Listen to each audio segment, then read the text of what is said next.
We still chosen, never used. When we rise for good. For our name, for our hood, we stand round. We stand strong. Been oppressed for far too long, but now we burning brighter than the sun. This battle just begun. Asking me to stand down, while people just stand round. Recording policemen, hold a man down till his breath ran out. My eyes can't take another black man down, while other blacks stand round, yelling, officer, stand down. Instead of putting hands down, y'all come on now. When the time gon' come for you to put fist up and give a black man pound, shoulder to shoulder, stand round and say, I dare y'all now. If one fall, we all fall. If one call, we all call. You watching him take his last breath, but silence is death. That's on y'all. Stand round, stand proud, stand tall. No more victims in the shadows of the law. Hands up, fists tight, we brawl. Justice no big gift, we must take it all. Stand round, stand proud, stand tall. Say it loud. Black skin sacred, can't erase it all. Heart strong, so deep we crawl, but still we rise, we break that wall. They say wait, be calm, be patient, but how many mothers gotta bury their baby? How many fathers gotta fake that strength when the world don't give them space to vent? I done seen dreams turn into chalk lines, seen a badge turn a man into a flat line, and we still post signs, still march streets. But how many protests till they feel defeat? You can't free a people with fear in your mouth. Gotta fight like your spirit was born in the South, like Harriet walking with chains in the dark, like Malcolm with a mission and fire in his heart. We broken, we just. All right, welcome. We're just a couple of days from New Year's. It's about to be 2026, and I honestly can't believe it. How fast 2025 has came and went is absolutely crazy, but I am excited for the year that we're going to have, right? 2026 is going to be bigger, it's going to be bolder, it's going to be better. Those are the 3 B's. Not like the big, beautiful bill. It's actually going to mean something when we go into 2026. So I hope that you have a phenomenal one. I hope that as the holidays have came and they're almost past, that you've got to spend some time with your family. We have the new year coming up. Hope that if you're going out to celebrate, that you stay safe, that you have a good time. If you drink, I hope that you have a phenomenal time and you're safe. Of course, don't drink and drive, right? That's my warning if I'm not here to tell you tomorrow on New Year's Eve. However, before we get into what it is that we're going to be talking about tonight, of course, we're going to do some housekeeping. If you are interested in supporting the channel, let me go ahead and show you the merchandise that we have, the merch for the channel. Give me 1 second.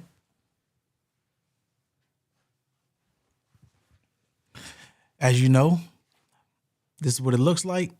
Hope you got a good view of that. I can't see it on the TV, on my screen. This is the side. If you are interested, there will be a link for you to go ahead and purchase a hat. We still have 8 sold. Once we get to 10, the price is going to go up a couple dollars. I appreciate anybody that likes the channel. If you don't want to buy a product, you don't want to contribute in that way, feel free to just subscribe or just come back to watch the next video. If I'm your second favorite YouTuber, hit that subscribe button or just come back and meet me here next time. All right, so what is it that we're talking about today? Of course, we got to talk about Minnesota. Minnesota is a hot topic right now. We know that there was already an expose about some Medicaid fraud that happened over there. A bunch of people got arrested, something like 80 people, 90 people, something like that. And now, Nick Shirley, he's a 23-year-old YouTuber. He's a MAGA guy, Trump supporter. And he went over to Minnesota to do what he calls investigative journalism and expose the rampant fraud, as he calls it, allegedly, that's happening over there in terms of the daycares, in terms of medical facilities, right? So we're going to take a little bit of a look at the content that he made, but I'm going to tell you right off the bat, the evidence is not conclusive. I don't think that it's conclusive. I think that social media is sensationalized. I think that people want to go viral. They want to get attention. And of course, any type of media, people want to do their propaganda. You can call what I do propaganda. You can call Fox News, CNN, Nick Shirley, whoever, anybody that's on the internet, they're giving you a perspective. They want you to believe a storyline. They want you to look at their presentation of the information and judge it based off of their presentation. Sometimes it's holistic, sometimes it isn't. Sometimes it's biased, sometimes it's not. But there is a intention behind making any content, right? So let's get into what it is that Nick Shirley presented as evidence of the rampant fraud that's happening over in Minnesota. Let's check this out. So here is his YouTube, here's his X page, right? So it says, here's a 42-minute video of my crew and I exposing Minnesota fraud. This might be my most important work yet. We uncovered over $110 million in one day. Like it and share around like it's wildfire. It's time to hold these corrupt politicians and fraudsters accountable. We all work way too hard and pay way too much in taxes for this to be happening. The fraud must be stopped. Now, I added the now, he didn't add that. I'm going to agree. If there's fraud going on anywhere, whether it's Minnesota, whether it's California, New York, DC, Florida, wherever fraud is happening, nobody wants their tax dollars, except for people that are committing fraud. Nobody wants their tax dollars going to some bullshit, right? We want our public infrastructure to work. I know there's a lot of people that want to take money and put them into more social programs. You know, like over in New York, Mom Donnie wants to do some stuff over there, make some stuff free or discount it. Regardless of if you agree with that or not, I think we can all agree that if you are not a criminal, if you're not doing fraud, you probably don't want your money being stolen by people that are doing fraud. So Nick Shirley, he puts this 42-minute expose, documentary, investigative journalism piece together. And he says, hey, I'm going to expose the fraud that's happening over in Minnesota. Like I said, there's already been a bit of a spotlight on Minnesota, a bit of spotlight on the Somali community. And this is his foray into exposing what's going on over there through his eyes, through the evidence that he says that he has. Let's check this out. Hello, we'd like to ask where the money's going. What do you guys think about the fraud that's taking place here in Minnesota? I don't think anybody is enabling fraud to happen. Hold Governor Walz accountable for this. What was this money spent on? 1.26 million. What was that money spent on? There aren't any kids. Answer the question. Are there children? There's no children inside this building. Potentially the largest fraud scandal in U.S. history is taking place in Minnesota, as literally billions of dollars have been funneled through Somali-ran fraudulent businesses. So much fraud, it could actually almost replace the entire GDP of Somalia. These fraudsters have worked hand in hand with the Minnesota government as they enabled billions of dollars to be given to fraudulent businesses underneath welfare purposes. Some of this money eventually landed in the hands of terrorist groups in Somalia like the Al-Shabaab, and others enriched themselves all at the US taxpayers' expense. And in this video we will break down all of the fraud from start to finish, from going to the fraudulent businesses and confronting the people who are making millions of dollars from the government. And we will also be confronting the incompetent government leaders who let this fraud happen. And to make this happen, That's funny. So let me go back real quick. And just as an aside, if you haven't seen this video yet, this gentleman here is a concerned citizen. He has nothing to do with the government. He said he has done his own investigation. And this is who Nick Shirley is relying on to give him the factual information about what's going on with these businesses and these daycares and the medical facilities. But let me go back for 1 second. Nick Shirley, he kind of has this video where he's getting like backed into the corner by this politician, but he's actually chasing her out the door. But from his perspective, it looks like she's backing him out of the door. Let me go ahead and show you what I'm talking about. going to the fraudulent businesses and confronting the people who are making millions of dollars from the government. And we will also be confronting. See, this is how he said we'll also be confronting the politicians, but he's blocking her from getting out of the door. So he's confronting the politicians, but she's literally leaving and he's blocking the door. And then he ends up opening it for her and she can leave. But this just gives you a mindset into this entire thing. While some fraud may be true, while some fraud has been reported and people have gone to jail and prison and been indicted, it's a narrative that they're trying to push, right? So just keep that in mind. The incompetent government leaders who let this fraud happen. And to make this happen, I met up with a man who's been doing his own investigation for years now, as he has seen the fraud firsthand. His name is David. Let's get into this and be prepared to be shocked. How deep is this fraud here inside of Minnesota? It is far worse than anybody can imagine. You heard it's 7 to 10 billion and maybe more, and now the numbers have been revised and put out there publicly that they think it's more like 8 billion. How I got involved is that where my office is here in Minneapolis, I'm sort of in the heart of all of this fraud, and I would see these child care centers. I said, well, there aren't any kids there. It's the middle of the day, and all I see are a couple of guys standing out front smoking. And then I'd go by another daycare and I'd see the same thing. I said, well, where do these kids play? And so I started to go online and look, and I said, this place is licensed for 80 children. They had 0 children. Every time I went by there, they never had a single child there. Then I started to see all these transportation companies going around. I'm going to let this guy talk for a little bit more. I know that we're taking a long time listening to this, but I want him to get all his statements out. And it was always a Somali driver. And I said, well, that's great. They're out there transportation, contributing, but they never had a passenger, never, ever once. And I said, well, what is all this transportation? What are they doing? So then I found out that in Minnesota, they have something called non-emergency medical transportation. So this is going to the dentist's office, therapy, whatever it might be. And I said, well, how many of these companies are there? And the research came back that there are 1,020 of them, and more than 800 of them are Somali-owned. Nobody from the state of Minnesota ever cross-checks to see if any rides were ever actually provided. All they did was write the check. Let me tell you, this guy is not a government employee. This guy is not a government employee. He makes the claim that, oh, nobody ever cross-checks and the kids aren't there and there's nobody in these taxis. I don't want to fully discount his experience, what he's seeing, because he lives there, right? You know the things that are going on in your community. But right now, Minnesota kind of has a spotlight on it. President Trump has come out and said, oh, Somalis come from a shithole country. They contribute nothing to the U.S. These are the president's words about a population of immigrants here, right? Whether they're immigrants or they're Somali Americans that were, of Somalian descent, but they were born here. This is the kind of spotlight that the president and his administration has put on that community. So you have Nick Shirley going there and relying on the testimony of a gentleman that's not in the government to check the records, right? He's going online, he's seeing some records, he's looking at it, but he doesn't have the entire story. He doesn't have all the evidence. He doesn't have the databases showing, what is being checked or was not being checked. We're relying on his testimony, which may or may not be true. But just because he says it doesn't make it a fact. Right here, we have all this paperwork. And how are you getting all this information about the fraud? A lot of it is through my own research.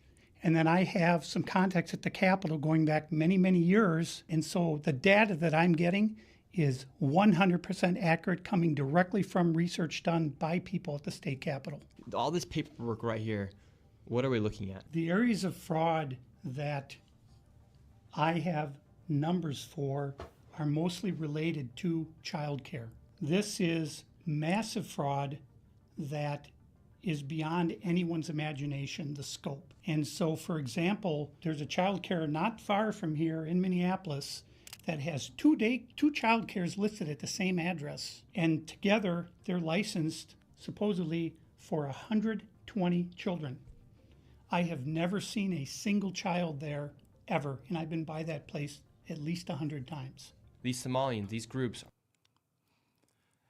Once again, we're relying on his own personal experience and his own testimony. Has he documented that he's been by there 100 times? Does he just think he's been by there 100 times? Like these, I'm not saying that his experience needs to be discounted, but like you have to show the paperwork where you've actually gone there. You tried to get into the facility. You tried to speak to somebody and show the paper trail of fraud. What this guy presents as evidence is, oh, well, this place is licensed for 100 kids and I didn't see 100 kids there, which is in the video. But that doesn't necessarily mean that the daycare isn't open or it is an actual business that's functioning right now. The daycare could be closed. They could be out of their business hours. They have their windows blacked in some of them because they don't want people to see in. Like all of these factors have to be looked at and contribute to the entire picture. But he doesn't show all of this stuff and it's not given in a very good context. So I'm going to skip a little bit ahead so they can get to the part where they start showing some of the daycares. But we got to keep these things in mind as we're looking at this video, because when I initially saw it, based on the stuff that's been going on in the news, I said, damn, is there like rampant daycare fraud happening in Minnesota? I don't know. But then as more evidence started coming out after, you find out there are some businesses that have been permanently closed. There are some businesses that he visited during the video that he visited while they weren't open, like they were outside of their business hours, right? And I don't know if this guy has that same experience or that he's checked, but just keep those things in mind as we watch this video. Let's jump ahead. Center, and between the two of these child care centers, they're pulling in about. So this is the one where he said there are two businesses listed here. So let's go back a little bit. $59. This place right here. Yes. We're outside of it. Well, this is actually two daycares are registered here. One of them is Mako, which you see on this sign. The other one is Mini Child Care Center. And between the two of these child care centers, they're pulling in about $3 million a year. And there are no children. Every facility that you go to, the windows will be blocked out so you can't see in. See, I don't like that. You're not fucking supposed to see into the child care center. The windows, I'm not saying they have to be painted black or anything like that, but it could be one-sided, like a one-sided film where if you're on the inside, you can see out. But if you're on the outside, you're not supposed to be able to go in and start looking at people's fucking kids. That could be entirely intentional and an innocent thing. So this guy's like, oh, well, I don't see any kids and I can't see them from the street. And when I walk up, I can't see the kids. Yeah, that's by design. You're not supposed to be able to be an investigator or be a private citizen and just walk up and start harassing people at their place of business, especially when they're watching over kids. So that's a non-starter for me, but let's keep going. Let's find out what else is in his bag. Nobody here, you won't see a single child at any of these facilities. There are indeed no windows. All the windows are blacked out right here. All right, let's go in. And the child care center is locked. Should we ring the doorbell? Yeah. Try to get in, ring the doorbell. Nobody. So again, so we have stuff like this at schools. I remember when I used to pick my little brother up from high school, you can't just walk into the school. He rang the doorbell. Maybe they're outside of their operating hours. We're giving them a lot of leniency, right? And that doesn't necessarily mean that there is something nefarious or is not something nefarious happening here. It just means that like this investigative journalism, this 42-minute piece may or may not be given all the context, because like it or not, this is not like a unbiased video. Nick Shirley, he is a guy that has met with Donald Trump. He is a young MAGA follower. So they're looking to push a narrative on this community that's already been harassed by the president. So he's doing this expose with a bias, with an intention. Do you think that he's going to show all the videos where there was daycares that were open and acting, you know, perfectly normal, or there were kids there or whatever? No, he's going to go to the ones that are permanently closed, not operating within the hours that he's there. He's going to paint them in a bad light because that's what he's there to do. That's what the video was about. Now, he talks about exposing fraud. They make up these numbers based on, you know, these estimates, and they end up getting to like $110 million. That is not like, if they got to that number, how did they get to that number that it's $110 million that has been stolen, right? And if there has been, I would, of course, support investigations and people being arrested. And if he's done such extensive work and you can rely on this gentleman's research and all of his paperwork, he should be able to turn it over to the FBI, and these people should be arrested, right? If what he's saying is factually true, he should be able to turn it over to Kash Patel, who's already in the Trump administration and wants to amp up what it is that the flames that the president has been stoking. And they should be able to make arrests within weeks, a month, right? So we should see some action after this if what he's saying is true, if there's actually fraudulent activity going on. And based on the video, there could be some things that are not exactly up to par. But we have to give additional context to this situation. Showed up. They're open 7 days a week, 7 a.m. to 10 p.m. it says here on their sign, yet there's absolutely nobody here. And this building here, right here, has generated millions of dollars, and it seems like business isn't even open right now, and it's a weekday. And if this was a daycare center, it wouldn't just be in some industrialized building. There would be maybe like a playground or something outside, or... There's no play area for the kids. So where are the kids? Where's anybody? How can there be nobody here? And it's like this every single day. See, this is the stuff that I don't like, because I've taken my kids to like an indoor playground. Now, I don't know how they operate over in Minneapolis, over in Minnesota, but I've taken my kids to an indoor playground, or like, you know, to a gym with the daycare in it, where they don't have an outside play area. Everything is inside, it's contained. So that's not necessarily like exposing, oh, they don't have a playground out here, it must be some fraudulent activity. This is just disingenuous reporting. Never seen a single child here. In 9 years, I've never seen a single child at this building. Right there. Oh, then now it looks like we already got the Somalis coming through. Yeah, they're coming. The word's out. Hello, is this your daycare? No. Can you tell us why there are no children? Have you ever seen children at this child care center? Doesn't know if she's ever seen a child here. All right, let's go to the next location. Did she go into the actual center? Doesn't know if she's ever seen a child here. Let me see. All right, is this your daycare? No. I couldn't tell if she went into the actual... Have you ever seen... Okay, so she went past it. So there must be other business that's being conducted here, right? And this lady could be completely innocent, but they're like, oh, she's of Somali descent, so she must know what's going on here. They're harassing people in the community for no reason. So it doesn't look like she went into the daycare. That's the one over here. She went past it to whatever business that is. They don't show it. Could be like a convenience store or something. They have some seating out here, it looks like. But of course, they don't want to provide that context because it doesn't play into the narrative. It just doesn't. Seen children at this child care center? I'm not sure. Doesn't know if she's ever seen a child here. All right, let's go to the next location. Now we're going to the next daycare center. How much money has this one generated? This one, in fiscal year 2025, $1,042,059. In fiscal year 2024, $1,059,078.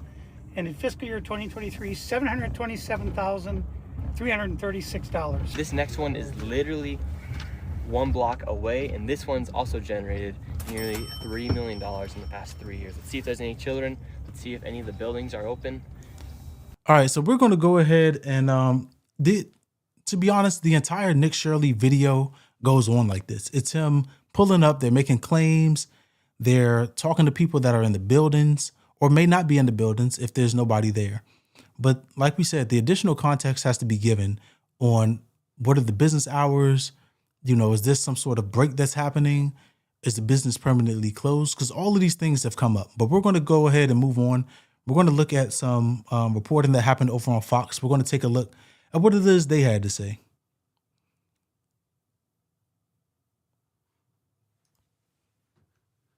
So their Lieutenant Governor, Peggy Flanagan, well, she's busy.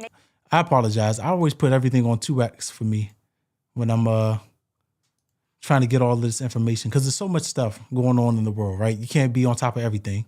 So let's find out what's going on here. All right, well, rampant fraud is going on in Minnesota. Their Lieutenant Governor, Peggy Flanagan, well, she's busy making a giant fool of herself, wearing a hijab to stand in solidarity with the Somalis. Assalamu alaikum. My name's Peggy Flanagan. I am the Lieutenant Governor of Minnesota, and I'm really honored and humbled to be here with all of you today.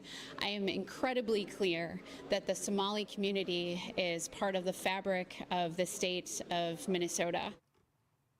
Well, thankfully, some are trying to expose the theft of taxpayer dollars in that state, including our next guest. Joining us now is independent journalist Nick Shirley, whose video documenting those suspicious activities at child care centers in the state has gone massively viral. All right, Nick, we've had you on this show before. You know, I'm a longtime follower of yours. You've done incredible work. I know you're an incredible investigative journalist on the ground. But I guess my question is... No. See, this is what I'm talking about. She says, oh, you're such an incredible investigative journalist on the ground. This kid, Nick Shirley, relied on the data of somebody completely other than himself. If you're such an important and well-respected investigative journalist at 23, which, you know, you can be if you are exceptional at your job, but you should have your own data on what's going on here. You're relying on the facts, data, and statistics of somebody that's in the community. You should be taking his work, fact-checking it, verifying it, and coming with your own packet. You can use what, I think the guy's name was Dave or whatever. You can use what he provides like a starting ground, but when are you going to build your own case with your own evidence and make your own phone calls? You didn't do that. So we can't call you a thorough investigative journalist. That is not what you did. You sensationalized evidence, or what you call evidence, from some completely random person, right? Based on the narrative that you wanted to spin. Is this? How much investigating did you actually have to do to find these centers, some of them that have misspelled signs? Did you just find them easily, or how did you go about this? Because it's amazing to me that nobody else besides you saw a problem here when they can't even spell on the side of a learning center, Nick. So what you mean to tell me is the entire state of Minnesota is in on the fraud, because Republicans, Democrats, Independents, nobody there caught on to this. 23-year-old Nick Shirley just had to be the one to go there and expose it. That's what you're telling me? No, I'm calling bullshit. I'm not saying that there's no fraud. You know, I'm not calling it either way until the evidence comes out, till the official evidence comes out, the final story comes out.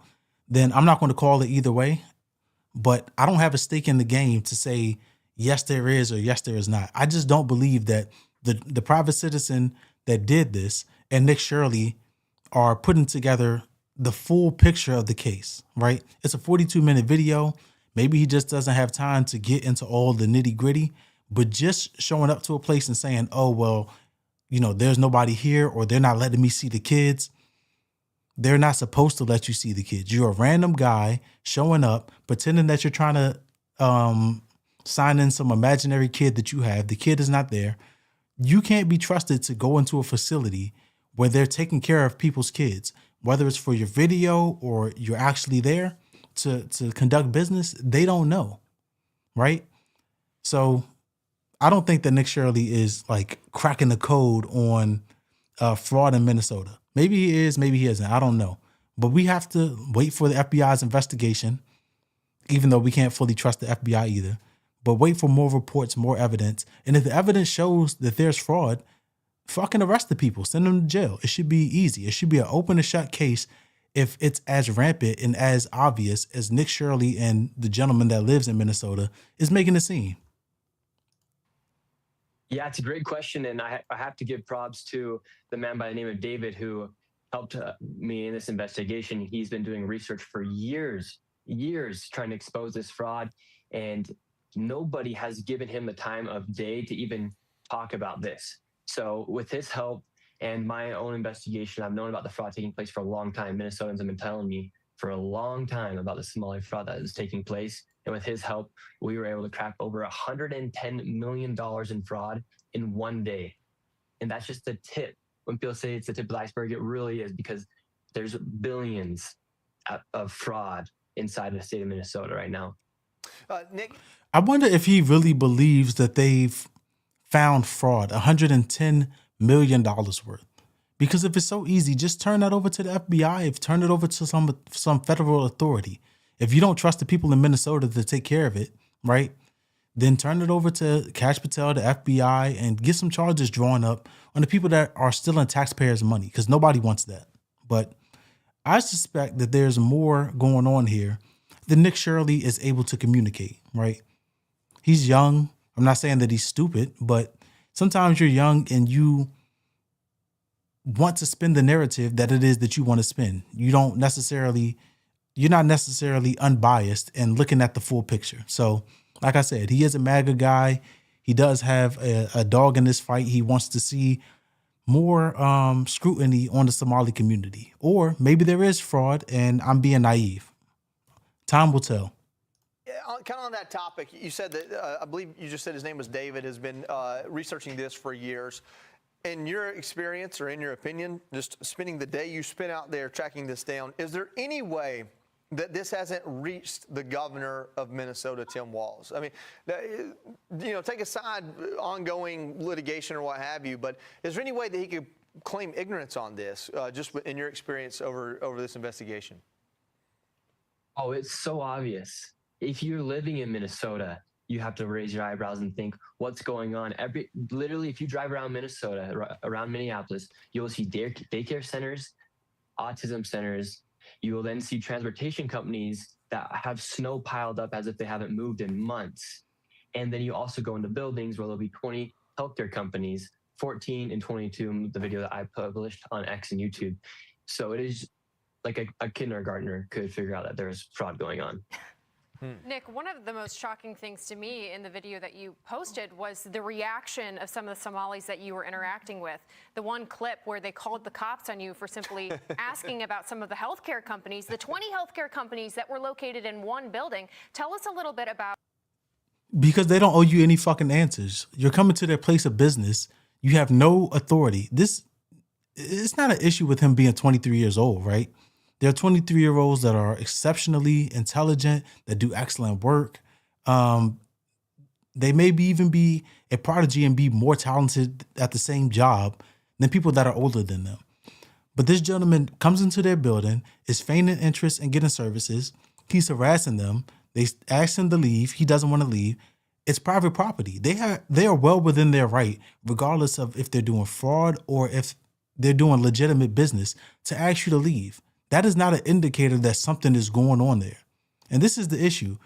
They frame Fox News and the people on that are these MAGA conservatives, they frame it as if Nick Shirley and the dude David are an authority and they have to be entertained and answered.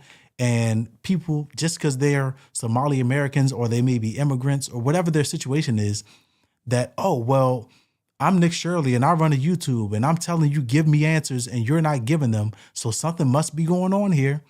That is not the way the world works. It may be the way that the people on Fox News or, Tommy Lauren and whoever else is on this panel, that may be how they view the world, how they think things should go. But just because you think it doesn't mean it is so. So there we go. Let's move on. I had some more stuff based on this story that I wanted to look at. Oh, this is what I wanted to check out. So they're talking about all of this fraud that's happening, right? They're talking about all of these, this potential fraud that's happening over in Minnesota. The Somali community has a huge spotlight on them, and they want to be so against fraud and so against stealing money and all of this bullshit that they're talking about, right? Whether it be true or untrue. Which, like I told you, I'm against fraud. I'm not paying taxes over in Minnesota, right? But I am against my money. I've been scammed, right? I've been scammed. So I'm against fraudsters. I'm against scammers. I'm against people stealing money that they have not earned. 100% I'm against that. But the Trump administration is not against it. They love people that do white-collar crime. So why are they trying to put their thumb on the Somali community? I'll tell you why. Because they always have to have a boogeyman. While they fucking rob you blind, and like I said before, give $40 billion to Argentina and then do a $12 billion bailout, they have to point to somebody else to tell you, okay, well, these people are actually the people stealing money from you. Let's say that there is fraud happening over in Minnesota to the tune of $100 million. That's a lot of fucking money. But I guarantee you the number 12 billion that he had to give a bailout to the farmers because of his trade war, and then a $40 billion currency exchange with Argentina, I bet those numbers are bigger than $110 million, right? But fraud across the board is bad. Anyway, it says list of people granted clemency in the second Trump administration. So we already know about the 1,500 people for J6, but it says Trump also removed the requirements that these individuals pay restitution and fines costing their victims $1.3 billion. At least 3 individuals who have been convicted in white-collar cases who were granted clemency also had their pending SEC actions dropped, right? So if we really talk about stealing money from people, whether it be, the government or private citizens. The Trump administration doesn't believe in people being defrauded and getting their money back. They really don't. There's plenty of people that have been brought up on charges, they've been ordered to pay restitution. And the Trump administration is like, nah, we'll just wipe the slate clean. As long as you're donating money to me, or I can benefit, or you're on my side and you believe what I believe, then we'll just wipe the slate clean for you. So, like I said, the Somali community, they're being denigrated. You could say that it's correct. You could say that it's wrong. It is what's happening, right? And there's a narrative being spun by people on the right in order to denigrate that community and looking for every semblance of wrongdoing, or what they perceive as wrongdoing, or what they're going to call wrongdoing, in order to push this narrative, right? In order to get you to look another way. But the issue is, and the issue has always been, fraud in the government. Somebody is allowing this to happen, right? If it's happening over in Minneapolis, Minnesota, somebody is allowing it to happen, just like all of these people that are being pardoned by Trump. That's being allowed to happen. So let's just, if we have to put a tighter leash on the way that we divvy up money, or who can get a pardon, then let's do that. Let's get corruption out of all of these programs, right? Let's not just target one community and say, okay, well, you should only care about their fraud and they're stealing money from the government and they're stealing money from the people. Let's care about everybody that's a fucking scammer, a fraudster, and stealing money from anybody else. All right, so last thing, let's look over at Axios, because the FBI and DHS, they're starting to crack down on the Somali community. They started doing investigations over there. So Axios reported on that. Let's take a look at that. And here's Kristi Noem with her interesting face. Outrage from Republicans in the MAGA universe over Minnesota continues to simmer as the FBI and DHS probe the state over alleged fraud schemes. So they had the fraud that was happening over there. I believe it was with Medicaid. They have this thing that's happening allegedly with Nick Shirley. And, the government, they're saying, okay, we're going to dedicate some resources over there to investigate this. We're going to spend taxpayer money in order to ramp up the investigations over there. And it better be some fucking stuff happening over there, or it's a waste of taxpayer resources. If you want to talk about fraud, what about sending resources over there on a goose chase, right? So we're dedicating and putting a lot of money. We're about to put a lot of money behind the claims of Nick Shirley in this 42-minute video. So if it turns out to be something, there better be some arrests. Some people better go to jail. And if not, there also has to be some sort of consequences for Nick Shirley for putting this out, right? There has to be something. There's got to be like false accusations or something. So it says Trump administration officials have been arguing that Minnesota has become a hotbed of fraud, and they singled out the state's large Somali community as a driver of it. Like I said, there is valid and verified fraud that is happening over there, but it doesn't mean that it's the entire Somali community, and that's an issue. Painting whoever is doing the fraud as indicative of the entire community is unfair, right? We don't say that, what's the guy's name? CZ. CZ is like, I don't know if he's Asian American, but he was the guy that did the crypto scam or whatever. And Trump just pardoned him. We don't say, oh, well, this is entire community. That would be absurd, right? So it's absurd to say, because there's a population of Somali Americans that have been convicted on some sort of fraud, that it's everybody. You just he went out to that random lady that showed up and was like, oh, they're on to us because we went to the daycare. The lady wasn't even going to the daycare. She was going to the shop next to it. So here they talk about Nick Shirley's video, right? It says MAGA YouTuber Nick Shirley alleged in a series of posts last week that there was massive fraud in government-funded childcare programs within Minnesota. His video stirred outrage among MAGA accounts and caught the attention of Vice President J.D. Vance. J.D. Vance is an interesting guy, right? For somebody with an education, he is fucking stupid, right? He's like, oh, this is some of the most riveting investigative journalism ever. Based on what? Based on what? The claims of David? David went out there, made a video and said, oh, these people are doing fraud. So now if we're really talking about who deserves the credit for the investigation, if it turns out to be of note, it's really David. All Nick did was go there and point a camera at what David had already researched. Nick Shirley didn't do any of the background work to verify this, to come up with these daycares, to prove that it's this set of people or this community. He went there with a camera and filmed it, right? It's not the same thing. If you look at Mariana Van Zeller, right? I think she works for Discovery. She's actually getting out there, getting a story and connecting with different people, verifying, reporting. All Nick Shirley is doing the reporting piece. He's not getting any background information. He's not doing any verification of what Dave is claiming. He's taking what Dave said as fact and reporting on it that way. So anyway, let's move on. It says allegations of fraud in Minnesota. Fraud investigations in the Minnesota's child care program aren't new, with some dating back to 2019. The Feeding Our Future case in Minnesota was deemed by federal prosecutors as the nation's largest ever case of pandemic aid fraud. So there is fraud happening there, but it doesn't mean it's everybody. And you can't just point out, people that look like other people and be like, they're part of it because Dave says so. Oh, it's a tight-knit community and nobody talks. Maybe they don't want to fucking talk to you.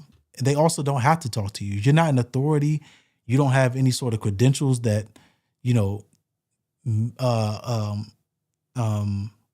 mean that they have to answer your questions. So, like I said, it's not indicative that something is going on there. The case largely focused on a federal program for feeding needy children. In 2020, the program's rules were loosened due to the pandemic lockdowns, prosecutors said, and schemers took in millions from the program per a 2022 federal indictment. Just like we saw with the PPP loans, right? People were coming in, they were looking at an opportunity ripe for stealing. And that's what they did.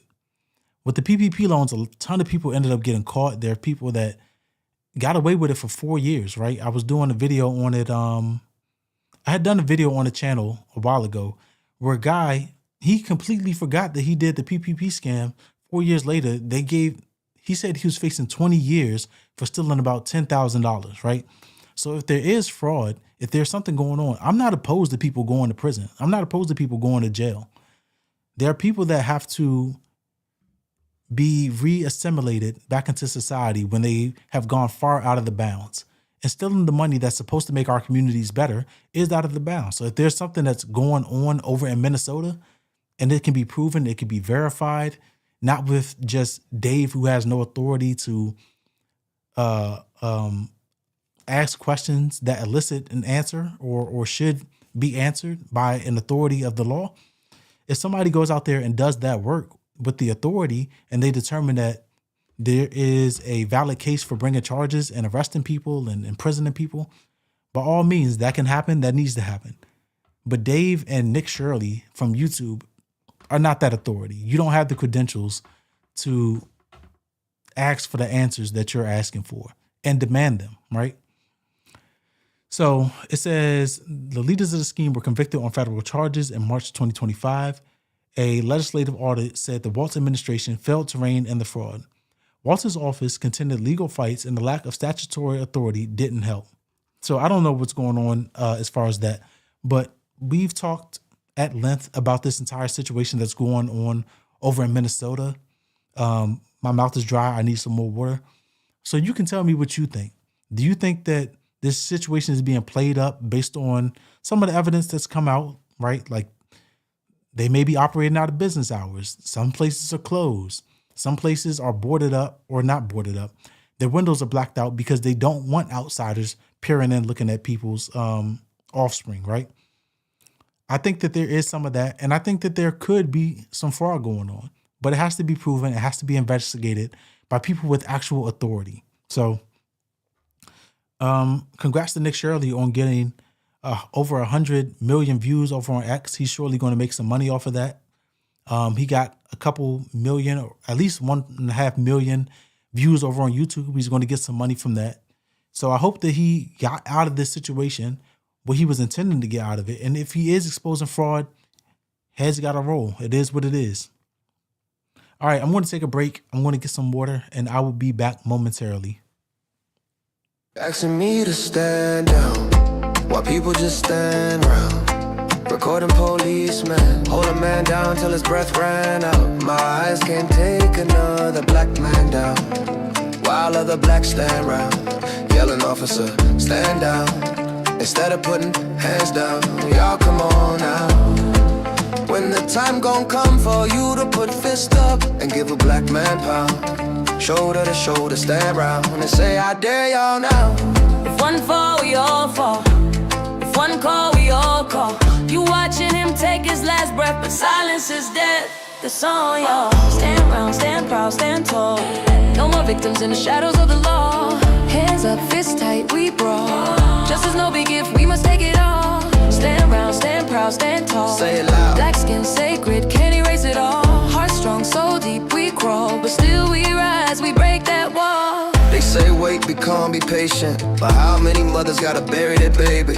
How many fathers gotta fake that strength when the world don't give them space to vent? I done seen dreams turn into chalk lines, seen a badge turn a man into a flat line, and we still post signs, still march streets. But how many protests till they feel defeat? You can't free your people with fear in your mouth. Gotta fight like your spirit was born in the South, like Harriet walking with chains in the dark, like Malcolm with a mission and fire in his heart. We broken, we just bruised, we still chosen, never used. When we rise for good. For our name, for our hood, we stand round. We stand strong. Been oppressed for far too long, but now we burning brighter than the sun. This battle just begun.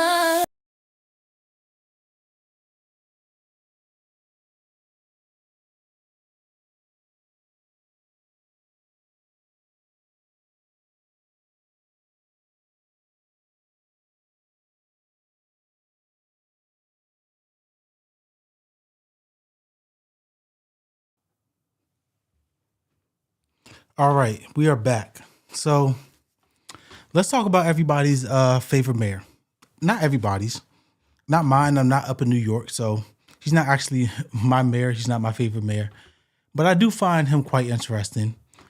That is none other than one Zohran Mamdani. All right, so he's been under a lot of fire because, for one, the most recent thing is people don't like that he hired a 31-year-old or a 31-year-long vet to the, let me just get into it. I don't even know how to explain this lady. Here we go. About it, right? Here's the thing. So it says Mamdani appoints former EMS chief to lead fire department. So this lady, she's a 31-year-old vet in like EMS or something like that. And they're like, oh, well, she shouldn't be leading the fire department. It's come out that like 70% of the calls that they get are for EMS. You know, there's a small percentage, or at least a smaller percentage, that are actual fires. But they don't like that he went up there and she mentioned that she was, you know, the first openly gay, such and such, blah, blah, blah. And I'm going to tell you, I do think that it's a mistake.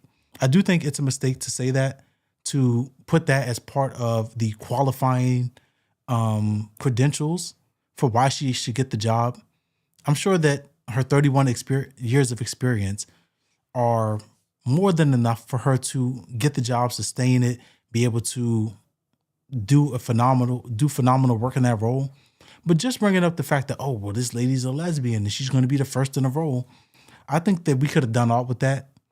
I'm not really a fan of the identity politics, right? But that's just me. Some people think that that's important. Some people find that as a factor for why she should have the job or why they like her in the job. I don't. But I'm also not up in New York. It's not going to affect me. I just don't like the messaging. I think that if you're going to give somebody a job, give them the job on their merits.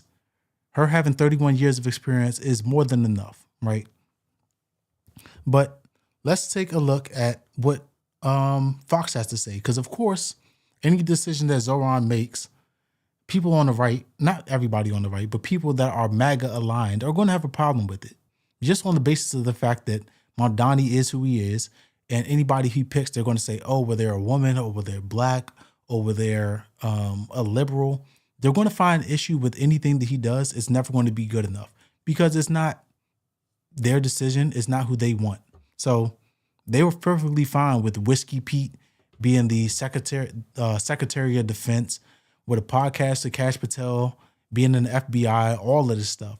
But when it comes to the lesbian fire chief or whatever, her EMS chief, that's where they draw the line. It makes no sense, but they get to have their own opinion no matter how wrong they are. So let's check this thing out with Tomi Lahren over on Fox News. And let me make sure that it's not at 2x speed because I tend to do that all the time. Hellhole. You can just be really forthright about it, right? Here's the thing. I don't really care what her orientation is, what she identifies as, who she, canoodles with. Agreed. I also agree with that. But Tomi Lahren is sure going to say something that I don't agree with. Let's find out what it is. I could not care less, right? I don't care about any of that stuff. What I care about is you're able to do the job. And when you introduce somebody to me and you say that they're the first insert here, that tells me that their identity or whatever they purport to be is more important to you than their ability to do the job. So when we call people a DEI hire, it's not because we just decided that, it's because that's how you introduce them to us. So it's showing me that that's what you place the importance on, and that's why you have the rest of us sitting at the table thinking, you know what, I'm not so sure this person can do the job because that's not what you told us about their great experience and all their accolades and their abilities. You told us who they like to canoodle with. Joey, I want to throw this. I'm actually surprised. I'm going to be 100% honest with you. I agree 100% with Tomi Lahren in this case. I don't like when people lead with, oh, I'm the first black, or somebody's the first woman, or whatever it is. I don't like it because, like I said, you should be able to stand on your own merit, your own experience, and that should be the qualifier. Because when you start talking about, oh, well, this is the first openly lesbian fire chief, that has nothing to do with the fact that she can or cannot do her job, right? The 31 years of experience that she has tells us if she can or cannot do the job. So I agree with Tomi Lahren 100%. I'm absolutely surprised. I thought she was going to say something that I don't agree with there, and I was ready to combat her, but maybe I just need to pump the brakes. Maybe I'm a little riled up from the last topic that I talked about. But let's see what else they have on this Fox News panel.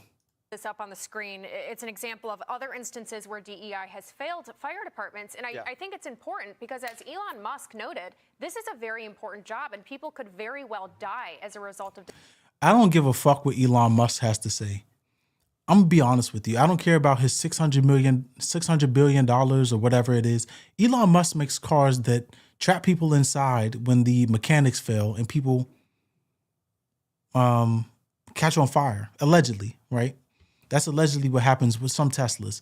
So I don't really care what Elon Musk has to say about safety and all of this different stuff. When his own cars, just like all cars, they're all dangerous, right? But how about you fix what's going on over with your company, with your cars, before you start commenting on this woman with 31 years of experience? You said that you were going to come into the government and you had all of these ideas and you were going to be able to save $2 trillion. You don't know what the fuck it is that you're doing. So how about you leave this job to the 31-year veteran instead of poking your nose in it where you have no business. You have no experience. You don't know what this lady's credentials are, her background is. You probably didn't even know the fact, like I didn't know the fact, that 70% of the calls are for EMS. They're not even for fire. So the other 30, she can appoint somebody that is going to be able to take care of that. But Elon Musk, like me, probably didn't know that. But he still felt the need to go out there and jump out there and say what it is that he thinks, because he thinks that the $600 billion that he's been able to accumulate makes him authority on everything, right? Anyway, let's keep going. I don't like the guy, if you couldn't tell. Decisions like this. Yeah, so I sent this to the producers. I'm pretty passionate about this. So I've got two members of my family that are chiefs in fire. Let's read this. It says, right-wing podcaster blames Austin Fire Chief and DEI for flood deaths amidst union vote. The Austin Firefighters Association has called for a no confidence vote in Baker's leadership, accusing him of failing to promptly deploy crews to assist in fire and recovery efforts. I'm not entirely sure what this is. I'm not familiar with that. I'm not entirely sure why they call him DEI, right? Maybe the guy didn't have 31 years of experience. Maybe he was hired in his position, to fill a quota. I don't really, in my experience, people aren't in jobs to fill quotas. I don't know if that's an actual thing. I know that there are people on the right that claim that DEI is a thing. I know that there are certain people on the left that advocate for DEI. I don't advocate for DEI. I don't think that it's a good policy or idea to hire somebody on the merit, hire somebody on something other than the merit, right? Other than them being able to do the job exceptionally well, right? But if what's being claimed here is actually true, then, I don't have the background on that. This other one says LA's first lesbian fire chief fired. Bass is claiming that Crowley did not alert or warn her of the incoming windstorm that was widely expected and publicized days in advance of January 7th, making the ideal conditions for fire. Once again, I'm not aware of this. They're putting this up on the screen as, evidence of something that happened, and they're blaming DEI. I don't know that that's necessarily true, but this is their claim. So there you go. I read it for you. One's recently retired. So we've talked a lot about this. We talked about this after the fires in LA when you had 3 gay women in charge of the LA Fire Department. And the quote back to me was, I know women firefighters. I know gay women firefighters that are great.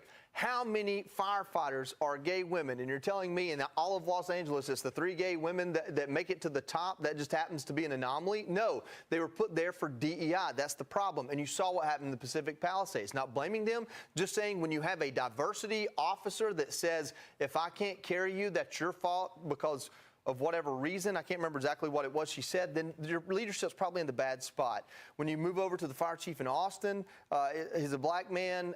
Charlie Kirk said something about that, and there was kind of a discussion about it. But when you get into the weeds and you talk to the folks in Atlanta where he was fire chief before Austin, that's funny that they quoted something from Charlie Kirk, because when he passed and people started quoting things from Charlie Kirk that, didn't put him in a good light, they're like, oh, well, you can't use his quotes against him. He's passed away.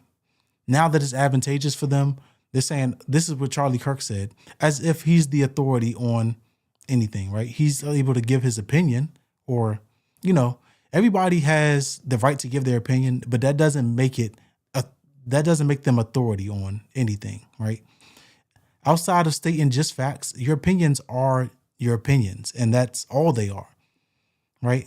Nobody has the moral authority to tell other people, hey, this is the way that things should be because I believe it. So that's that on that. Anyway, so we started talking about this thing with Mom Donnie, him hiring this chief that has 31 years of experience. She's a fire chief. He brought up the fact that she was the first openly lesbian fire chief. It's irrelevant to me, but he thought it was important to bring up.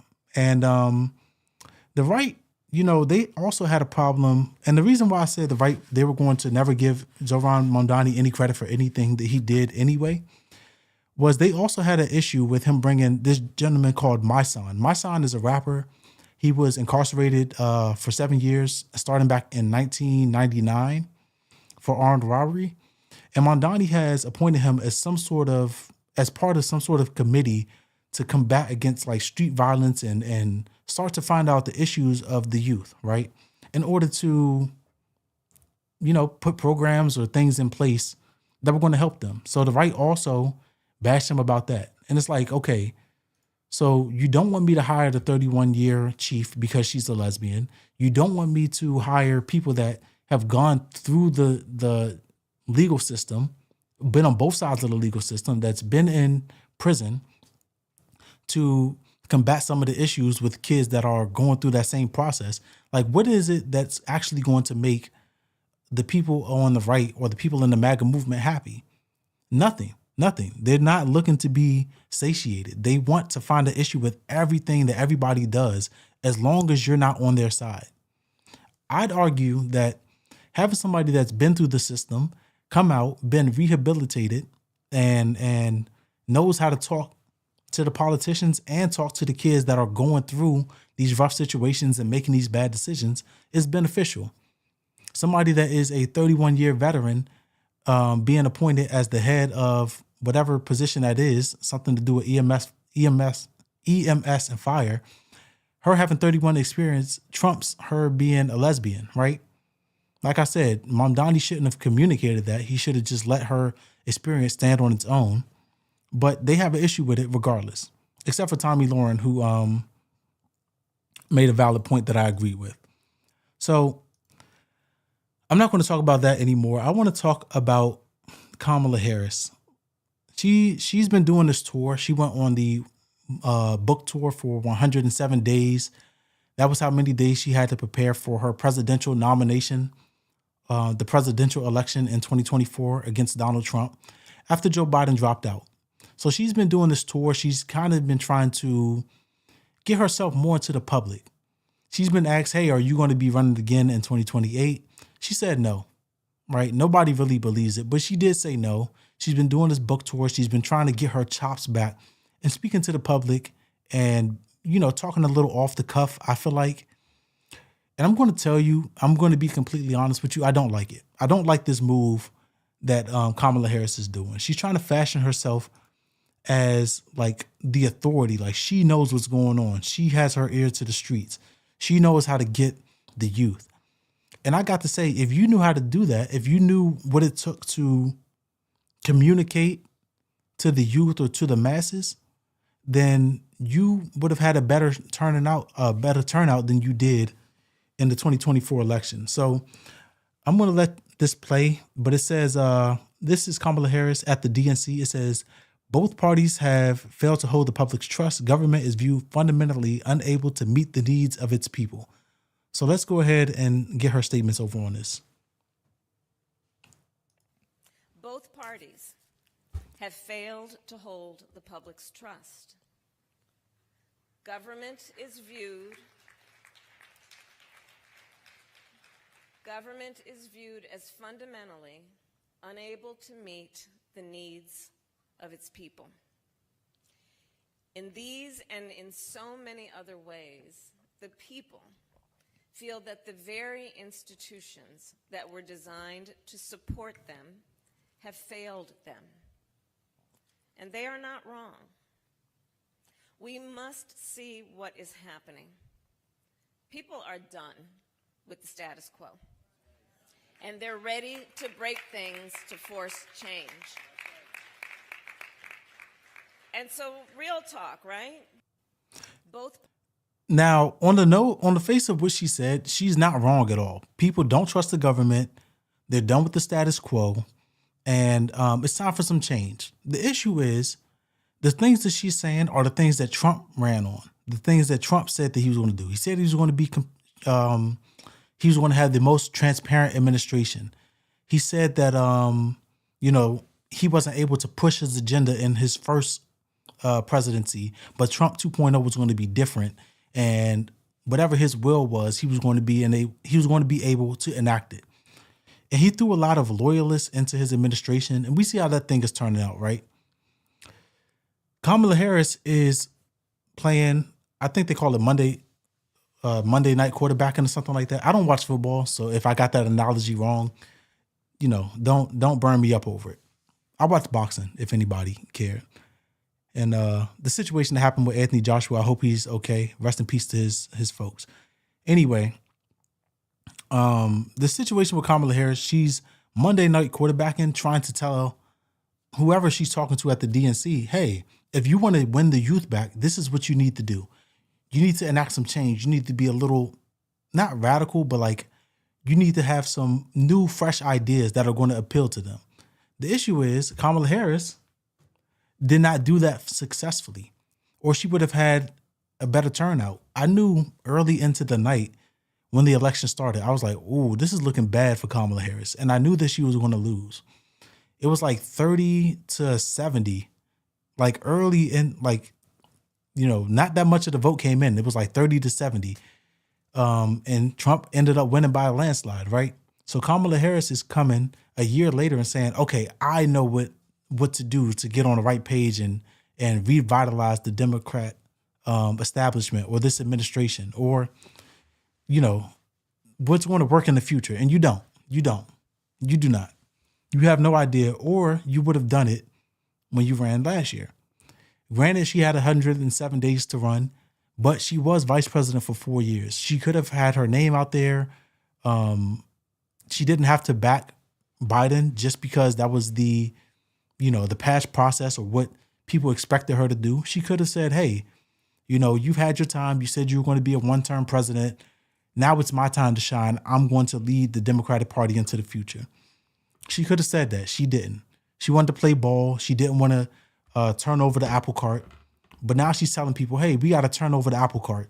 We got to do some things that are unconventional in order to win back power in 2028, in order to get some seats in 2026.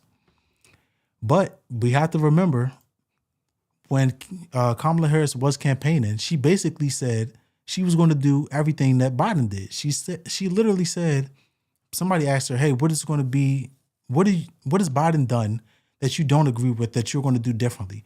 She said, I can't think of anything. Terrible answer. This is literally why she didn't get elected.